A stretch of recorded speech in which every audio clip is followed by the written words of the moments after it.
ከኦሺሊ ላይ በአንድ ኢንፎርሜሽን ቴክኖሎጂ ኩባንያ ውስጥ ዋና ዳይሬክተር ሆኖ ይሰራ ነበር። ስራው ጥሩ ክፍያ የሚያስገኝለት ሲሆን ከሚስቱ ከልጁና ከወላጆቹ ጋር በአንድ ትልቅ ቤት ውስጥ በምቾት ይኖሩ ነበር። ሌይ በአንድ ወቅት ወደ ትንሽ ቦታ ለመዛወር ቢፈልግም አባቱ ግን ተለያይተው ለመኖር ፈቃደኛ ባለመሆናቸው አብረው ቆዩ። ሚስቱ ሺያ ለ15 ዓመታት ከጎኑ ነበረች እና የህይወታቸው ደስታ የሆነችውን ጂያን የተባለች ሴት ልጅ አፍርተዋል። አንድ ቀን ጠዋት ሌይ እንደተለመደው ተጣድፎ ወደ ስራ ሄደ። የቤጂንግ ጎዳናዎች በከተማው በሚፋጠኑ ሰዎች ተጨናንቀውና በጩኸት ተሞልተው ነበር። ቢሮ እንደደረሰ ፊልም አድርጎ ከቡድኑ ጋር በመሆን እየተካሄደ ያለውን ፕሮጀክት ማስተባበር ጀመረ። ለተወሰነ ጊዜ ሁሉም ነገር በጥሩ ሁኔታ እየሄደ ነበር። ከዚያም በምሳ ሰዓት ሌይ በድንገት በኩባንያው ከፍተኛ አመራሮች ተጠራ። ምንም አይነት ማስጠንቀቂያ ሳይሰጡት ከስራው መባረሩን ነገሩት። ምክንያቱ ቀላል ነበር። እድሜው እየገፋ ስለመጣ እና ቦታው ለኩባንያው ብዙ ወጪ ስለሚያስከትል ነው። በሱ ምትክ በወጣት ረዳት ለመተካት ወሰኑ። ነው በጣም አሳመመው። ሌይ ለ11 ዓመታት ያህል ለኩባንያው ራሱን ሰጥቷል። እስከ ምሽት ድረስ ይሰራ ነበር። ተጨማሪ ሰዓት ወስዶ ቤተሰባዊ ጊዜውን ሳይቀር ሰውቷል። ሆኖም ግን ምንም አልጠቀመውም። አለቃው ተባረሃል እንዳሉት ወዲያውኑ የመውጣት ግዴታ ውስጥ ወደቀ። ከህንፃው እየወጣ ሳለ ሀሳቦቹ በውስጡ ይንሸራሸሩ ጀመር። የብድር ክፍያ፣ የትምህርት ክፍያ እና የዕለት ተዕለት ወጪዎች ከባድ ሸክም ሆነውበት መሸከም የማይችለው ያህል ተሰማው። ወደ ውጪ ወደ ቀዝቃዛ የጠዋት ህዝብ ሲወጣ ዓለም ያለሱ መሽከርከሯን ቀጥላለች። በሚቀጥሉት ሳምንታት ሌይ ያገኛቸው ኩባንያዎች በሙሉ አመለከተ። በእያንዳንዱ ጊዜ ግን በዕድሜው ምክንያት ውድቅ ይደረግ ነበር። በቤት ውስጥ ውጥረት እየጨመረ ሄደ። አባቱ ስለ ስራ ማጣቱ ሲያውቅ በቁጣ ተነሱ። ቤተሰቡ እንዴት እንደሚኖር ጠየቀው። ሺያን በተረጋጋ ሁኔታ እንደሚያኖራት የገባውን ቃል አስታወሰው። ሌይ ዝም አለ። ራሱን ለመከላከል እንኳን ጉልበት እንደሌለው ተሰማው። ብዙም ሳይቆይ ነገሮች ተባባሱ። አንድ አጭበርባሪ ሌይ ለስራ ማስያዣ የሚሆን 150 ሺህ ዩዋን እንዲከፍል አድርጎት ጠፋ። ይህ ገንዘብ ከስራ ሲባረር ያገኘው ካሳ የመጨረሻ ተስፋው ነበር። ሌይ አሳዳጁን ተከታትሎ ገንዘቡን እንዲመልስለት ሲጠይቀው ሰውየው እምቢ አለ። ሌይ ያኔ ችግር በህይወቱ አካል እንደሆነ ተረዳ። ከዚያም ብዙ ሳይቆይ ሺያ አባቱ እንደታመመ ነገረችው። ሌይ ወደ ሆስፒታል በፍጥነት ሄደ። ነገር ግን ሌላ አሳዛኝ ነገር ጠበቀው። የህክምናው ወጪ ከጠበቀው በላይ እጅግ በጣም ከፍ ያለ ሲሆን ሆስፒታሉ ህክምና ከመጀመሩ በፊት ሙሉ ክፍያ ጠየቀ። ለመደራደር ቢሞክርም አልተሳካለትም። እስከዚያ ቅጽበት ድረስ ሺያ ከስራ መባረሩን አታውቅም ነበር። በመጨረሻ ስታውቅ ቁጣዋ ከተስፋ መቁረጥ ጋር ተደባልቆ ነበር። ስራውን በማጣቱ ሳይሆን ከእርሷ ስለደበቀው ነገር የተናደደችው። ለእሷ ጋብቻ ማለት ሸክሞችን መደበቅ ሳይሆን መካፈል ማለት ነው። ሌይ በጸጥታ ይቅርታ ጠየቀ። እሷ እንድትሰቃይ ፈጽሞ አልፈለገም። ነገር ግን ዝምታው ከታሰበው በላይ ስቃይ አስከትሏል። ከዚያም ቀን ጀምሮ ሁሉንም ነገር አብረው ለመካፈል ወሰኑ። ሌይ ትግሉን ብቻውን መሸከም አቆመ። ማግስቱ ጠዋት ሌይ ስራ ፍለጋ ላይ ያለ አንድ ወጣት በቲክቶክ የቀጥታ ስርጭት ሲያደርግ ተመለከተ። ወጣቱ በወር 12700 ዩዋን እንደሚያገኝ ተናገረ። ለማወቅ ጓጉቶ ሌይ ቀረበውና ዴሄ እንደሚባል ወቀ። ዴሄ የምግብ አቅርቦት መልእክተኛ ሆኖ እንደሚሰራና ሌይ በሞተር ሳይክል ጀርባ ያለውን ባርኮድ በመቃኘት መቀላቀል እንደሚችል ነገረው። ብዙ ሳይቆይ ሌይ ትዕዛዙን ተከተለና በመቶዎች የሚቆጠሩ መልእክተኞች ለስራቸው እየተዘጋጁ ወደ ነበሩበት የምዝገባ ቦታ ሄደ። የመስክ ስራ አስኪያጁ ሚስተር ዙ ሁሉንም ሰብስበው ደንበኞች ቅድሚያ የሚሰጣቸው መሆናቸውን አስታወሳቸው። ስራቸው እያንዳንዱ ትዕዛዝ በፍጥነትና በደህና መድረሱን እያረጋገጡ ደንበኞችን ማስደሰት ነበር። ሌይ ለመቀላቀል ሲጠይቅ ሚስተር ዙ አፈገፈጉ። ሌይ እድሜው የገፋና ቀላል ስራ የሚፈልግ ሰው መስሎ ስለታያቸው የስራውን አካላዊ ፍላጎቶች መቋቋም ይችል እንደሆነ ተጠራጠሩ። ሆኖም ሌይ ቁም ነገር እንደሆነና የተቻለውን ሁሉ ለመስራት ፈቃደኛ መሆኑን አጥብቀው ተናገረ። የሌይ መጀመሪያ የስራ ቀን ከባድ ነበር። በፈጣን የስራ ፍጥነትና የማያቋርጥ ግፊት ተቸገረ። ብዙ ትዕዛዞች ዘግይተው ይደርሱ ነበር።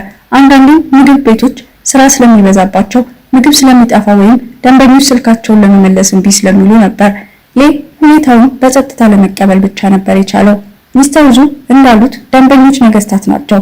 የፈለጉትን ያህል ምክንያታዊ ባይሆኑም እንኳ ጨዋና ባለሙያ ሆኖ መቆየት ነበረበት። በቤቱ ውስጥ ሌላ በየምሽቱ ደግሞ ይመለሳል። እንዲህ አይነቱን አካላዊ ድካም ለመጀመሪያ ጊዜ ያየው ነበር። ሺያ ድካሙን አስተውላ ዘና እንዲል ለመርዳት ሞከረች። ነገር ግን በጣም ተዳክሞ ማየቱ አስጨነቃት። የተሻለ ስራ መፈለጉ እንዲቀጥል አበረታታችው። ሆኖም የስራ ገበያው ተስፋ የሚሰጥ አልነበረም። ሌይ የገቢ መጠን ቤተሰቡን ለመደገፍ ከበቂ የራቀ መሆኑን ተቀበለ። ስለዚህ ብቸኛ ምርጫው በየቀኑ እየተሻሻለ መሄድና ራሱን መግፋት ብቻ ነበር። በማግስቱ ጠዋት ሌ የስራ አፈጻጸም ደረጃው እንደወረደ አስተዋለ። ለመመለስ ቆርጦ ይበልጥ ጠንክሮ መስራትና ብዙ አደጋዎችን መውሰድ ጀመረ። ለማድረስ ፍጥነት ብዙም ጊዜ አቋራጭ መንገዶችን ይጠቀም ነበር። መዘግየቶች፣ የትራፊክ መጨናነቅና ጨዋነት የጎደላቸው ደንበኞች እንግዲህ አላዘገዩትም። ቤተሰቡን ለመደጎምና አባቱን የመርዳት ሀሳብ እየገፋው በትኩረት ቆይቶ ፈገግታውን ጠብቆ እያንዳንዱን ፈተና ተወጣ። ሆኖም ድካሙ በመጨረሻ አገኘው። የስኳር በሽታ ስላለበት መደበኛ ኢንሱሊን መርፌ ያስፈልገው ነበር እና እምብዛም ባለማረፍ ሁኔታው ተባባሰ። አሁንም ፍጥነት ለመቀነስ ፈቃደኛ አልሆነም።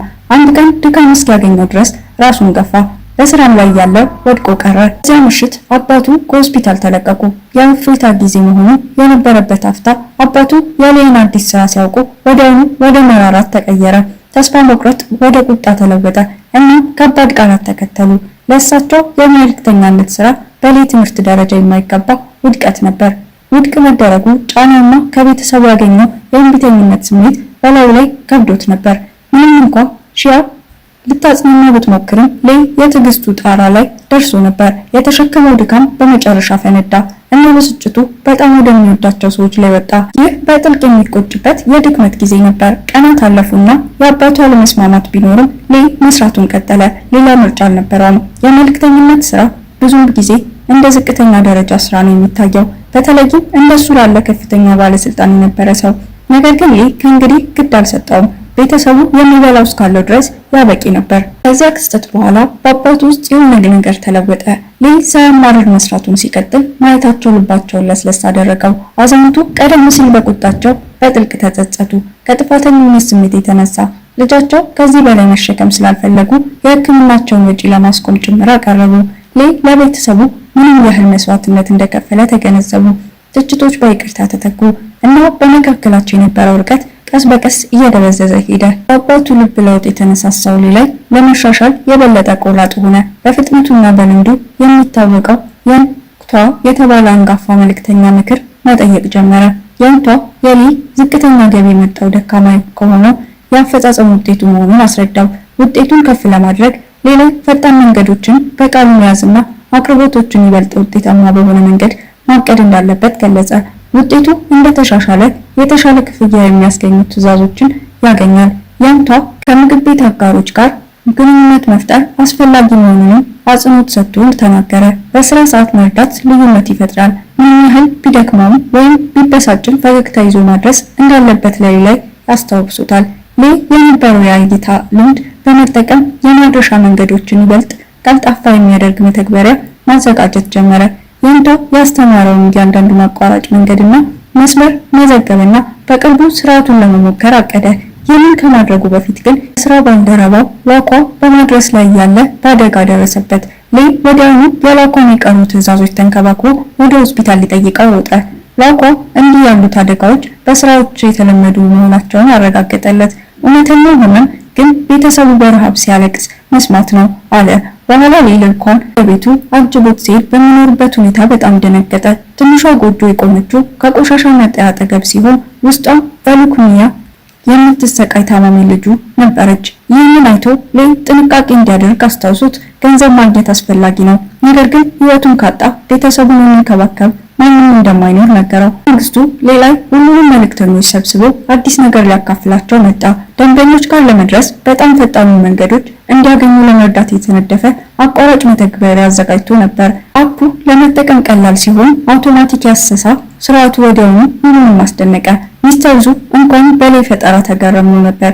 ብዙም ሳይቆይ በርካታ መልእክተኞች መጠቀም ጀመሩ እና ስራቸው የበለጠ ቀልጣፋ ሆነ። የመተግበሪያው ስኬት ቢኖርም አሁንም ጉድለቶች ነበሩት። አንዳንድ መንገዶች ያልተሟሉ ሲሆኑ በጣም ቀልጣፋ የሆኑትን አቋራጭ መንገዶች የሚያውቀው ያንቷ ብቻ ነበር። ይህ በቡድኑ መካከል ውጥረት ፈጠረ። ብስጭቱ እያደገ ሄደ እና አንዳንድ መልእክተኞች ያንቷን ጠቃሚ መረጃ ለራሱ ብቻ አስቀምጧል በማለት ማሾፍ ጀመሩ። ዝርዝር መንገዶችና የማድረስ ማስታወሻዎች የተሞላበት ማስታወሻ ደብተር እንዳለው ሁሉም ያውቅ ነበር፣ ግን እሱ ለማካፈል እምቢ አለ። መጀመሪያ ላይ ተረጋግቶ ስድቦቹን ችላ አለ። ሆኖም አንድ መልእክተኛ ታናሽ ወንድሙን ሲጠቅስ ያንቷ ራሱን መቆጣጠር አቅቶት ጠብ ተፈጠረ። ከክስተቱ በኋላ ያንቷ ከስራ በመልቀቅ ወሰነ። ሌ ከታማኝ ባልደረቦቹ አንዱ ሲሄድ በማግኘቱ ትልቅ የሆነ የኪሳራ ስሜት ተሰማው። ነገር ግን ህይወት መቀጠል እንዳለባት ያውቅ ነበር። በዛ ምሽት ከባድ ዝናብ በከተማው ላይ ዘነበ። ትዕዛዞችን እያደረሰ ሳለ ሌ የስራ ባልደረባው ሺ ከልጇ ጋር ካፖርት ሳይኖራቸው ከመጠለያ ስር ቆመው በውሃ ተነክረው እና እየተንቀጠቀጡ አየ። ምንም ሳያቅማማ የራሱን ካፖርት ሰጣቸው። ለቅዝቃዜው የተጋለጠውን የሌ ሰውነት ደከመ እና ድካም አሸነፈው። ትንሽ ለማረፍ ቆሞ ሳለ በድንገት አንቀላፋ። በኋላው አንዳንድ ጓደኞች ቀሰቀሱትና አንድ ሰው ጋር ሊያገናኙት እንደሚፈልጉ ጠየቁት። ለሱ አስገራሚ ሆኖ ሰውየው ያንቷ ነበር። እሱ አሁን ታናሽ ወንድሙን በአንድ ትልቅ ሱቅ ውስጥ እየረዳ ነበር። ያንቷ ወንድሙ በአንድ ወቅት መልእክተኛ እንደነበር አስረዳ።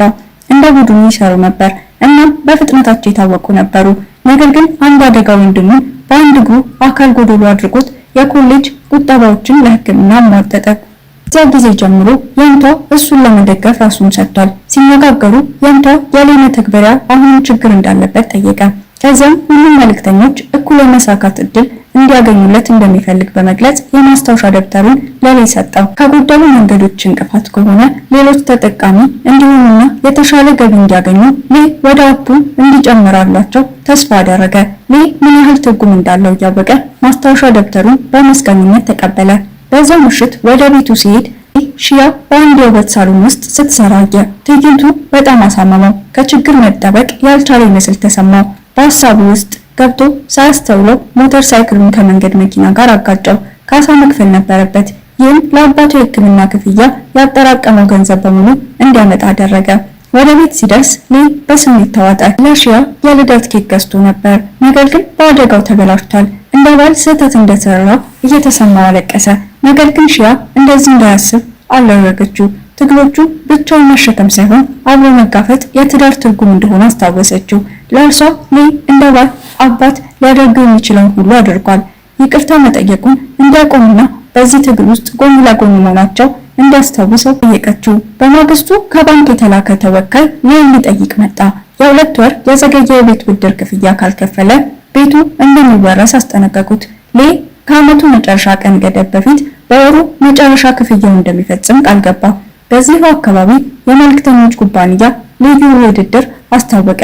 ሚስተር ዙ ለሁሉም እንደገለጹት በወሩ መጨረሻ አንደኛ ደረጃ ለያዘ ሰው መስሪያ ቤት የአንድ ወር ደመወዙን በ10 እጥፍ የሚሆን ጉርሻ ይሰጣል።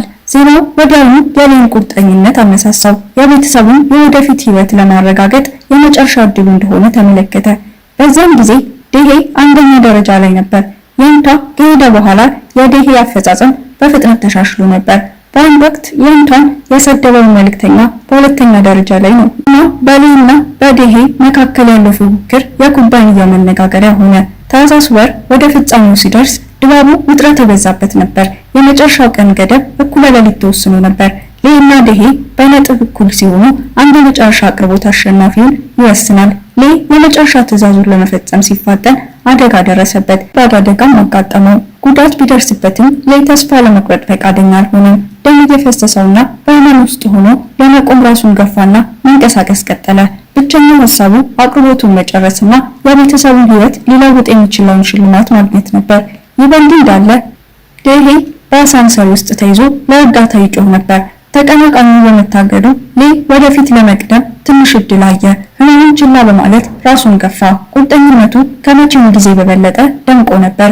ሌ ወደ መጨረሻው የመድረሻ ቦታ ወደ ሆነ የምሽት ክለብ ደረሰ። ጩኸቱና ብልጭልጭ መብራቶች ግራ አጋቡት እና እይታው ሊደበዝዝም መስራቱን ቀጠለ። በክፍሉ ማዶ አንድ ሰው እጁን በማውለብለብ አቅርቦቱን ይጠይቀው ነበር። ያቺ ትንሽ ምልክት ለሌ የመጨረሻ ኃይል ብልጭታ ሰጠችው። በትክክል በ11:59 ፒኤም ላይ ደንበኛው ትዕዛዙን አረጋገጠ። ሌ ተሳክቶለታል። በድካምና በህመም ውስጥ ሆኖ ህይወቱን የሚቀይር አቅርቦቱን አጠናቀቀ። ከሳምንታት በኋላ በብሔራዊ መልእክተኞች ሽልማት ስነ ስርዓት ላይ ሌ የዓመቱ ምርጥ መልእክተኛ ተብሎ ሲጠራ በብርሃን ስር ቆሞ ነበር። አቅራቢው ወይም ሆስቱ ከዚያም የማድረሻ መተግበሪያው የኩባንያው ከፍተኛ አመራሮች ትኩረት እንደሳበ ገለጸ። በዲዛይን ውስጥ ትልቅ አቅም አይተውበታል እና የሌ የመልእክተኝነት ስራ አዲስ አቅጣጫ ሊይዝ ነበር። ከ5 ዓመታት በኋላ ሌላ የቤጂንግ ዳርቻ በሚገኝ መጠነኛ አፓርታማ ውስጥ ይኖር ነበር። በሽልማት ገንዘቡ ሁሉንም ዕዳዎች ከፍሏል እና አባቱ ሙሉ በሙሉ አገግመው ነበር። ይህ አሁን በመልእክተኞች ኩባንያ ዋና መስሪያ ቤት የሶፍትዌር ልማት ዳይሬክተር ሆኖ ይሰራል። ህይወት ተመልሶ መጥቷል እና በብዙ መልኩ ከበፊት የተሻለ ነበር። ሆኖም ላይ ስኬቱ ቢኖርም ትህትናውን አልለቀቀም። ያሳለፋቸው ትግሎች ትህትናን እንዳይረሳ አስታውሰውታል። ለሱ እውነተኛ ስኬት ማድረጉ ወይም ገንዘብ ሳይሆን የቤተሰብ ሰላምና ደስታ ነበር። ቪዲዮውን ከወደዱት ቻናሉን ላይክ ማድረግና ሰብስክራይብ ማድረግ አይርሱ። በሚቀጥለው ጊዜ እንገናኛለን።